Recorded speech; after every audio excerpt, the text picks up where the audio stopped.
Bismillahirrahmanirrahim. Assalamualaikum warahmatullahi wabarakatuh. Alhamdulillah.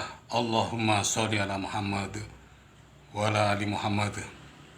Saudaraku yang sama-sama mengharapkan rahmat, ampunan, dan ridho Allah Subhanahu wa Ta'ala, pada kesempatan kali ini kita akan sampaikan sebuah kisah dengan judul Asal-usul bekas telapak kaki Nabi Ibrahim alaihissalam. Setelah Nabi Ismail alaihissalam bersedia untuk membantu Nabi Ibrahim alaihissalam membangun Ka'bah, maka Nabi Ibrahim alaihissalam bersama dengan anaknya pun segera membangun Ka'bah. Setelah Allah SWT menunjukkan kepada mereka tempat yang harus didirikan Baitullah itu. Ada dua riwayat yang menyatakan bahwa Allah SWT meninggikan landasan Baitullah sebelum dibangun oleh Nabi Ibrahim alaihissalam dan Nabi Ismail alaihissalam. Landasan Baitullah tidak terkena bencana alam sewaktu taufan besar melanda. Satu riwayat lagi menyatakan bahwa landasan Baitullah itu telah runtuh dalam badai angin besar, seperti runtuhnya bangunan-bangunan besar lainnya. Setelah peristiwa badai besar melanda, maka sesungguhnya tidak ada orang lain yang mulai membangunnya kembali kecuali Nabi Ibrahim alaihissalam dan anaknya. Nabi Ibrahim dan Nabi Ismail alaihissalam membangun Baitullah. Nabi Ibrahim alaihissalam menyusun batu ke atas, sementara Nabi Ismail alaihissalam pula mengutip batu-batu besar seperti yang difirmankan oleh Allah SWT yang dimaksud dalam surat Al-Baqarah ayat 127. Dan ingatlah ketika Nabi Ibrahim bersama-sama dengan anaknya Nabi Ismail meninggikan landasan Baitullah Ka'bah sambil keduanya berdoa dengan berkata, "Wahai Tuhan kami, terimalah daripada amal kami, sesungguhnya Engkau amat mendengar lagi amat mengetahui." Ketika bangunan sudah meninggi, Nabi Ismail menghulurkan batu besar yang cukup tinggi dan diambil oleh Nabi Ibrahim hingga bangunan itu hampir selesai. Maka dengan kehendak Allah SWT, baru saja Nabi Ibrahim menampakkan kakinya di batu besar itu, maka melekatlah telapak kaki Nabi Ibrahim sebagaimana yang dapat kita lihat hingga sekarang di dekat Baitullah. Dan ini adalah suatu tanda kebesaran Allah SWT. Ketika agama Islam datang, Allah SWT mensyariatkan untuk bersembahyang di belakang maqam Ibrahim sebagaimana firman Allah yang dimaksud dalam surat Al-Baqarah ayat 125. Dan jadikanlah oleh kamu maqam Ibrahim itu tempat sembahyang. Yang dikatakan maqam Ibrahim itu adalah kedua belah bekas telapak kaki beliau dan bukan kubur Nabi Ibrahim. Setelah selesai bangunan Baitullah, maka Allah SWT memerintahkan Nabi Ibrahim memberi kebenaran kepada umat manusia menunaikan ibadah haji di Baitullah. Firman Allah SWT yang dimaksud adalah dalam surat Al-Hajj ayat 27.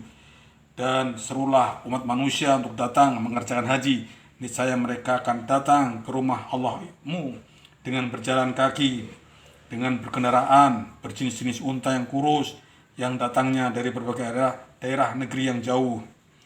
Setelah itu Nabi Ibrahim naik ke gunung Jabal Abi Qubais, sebuah gunung yang paling dekat dengan Baitullah, dan di sana beliau memanggil dengan nama Allah, "Wahai sekalian manusia, sesungguhnya Tuhan kamu telah membangun satu rumahnya bagi kamu.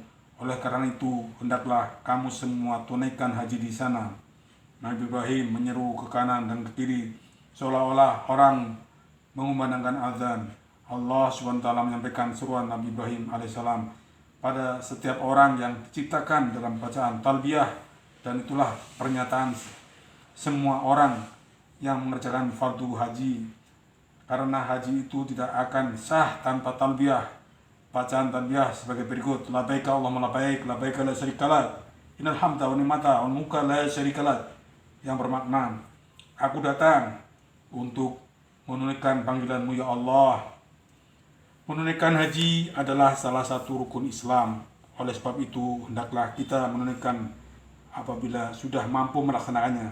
Banyak orang menunaikan haji, tetapi kembali mereka dari menunaikan haji justru sangat menyedihkan perbuatannya.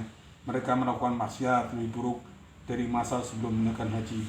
Oleh karena itu hendaklah kita mulai dengan sholat, puasa, zakat, dan kemudian menunaikan haji. Kalau kita menunaikan haji tanpa mengerjakan sembahyang 5 waktu, maka sia-sia saja haji yang kita lakukan, sebab tidak akan diterima oleh Allah SWT. Dan ini adalah salah satu contoh mereka yang kembali dari menunaikan haji tetapi tetap melakukan bermacam-macam kemaksiatan. Bagi mereka yang mendapatkan nikmatan haji, mereka tidak akan berani melakukan perbuatan-perbuatan yang dimurkai oleh Allah SWT. Sebaliknya, mereka akan berusaha untuk menjadi muslim yang sempurna. Tanpa mengerjakan sholat, maka semua perbuatan-perbuatan yang berbentuk amal, sedekah, zakat, dan sebagainya itu tidak akan diterima oleh Allah SWT.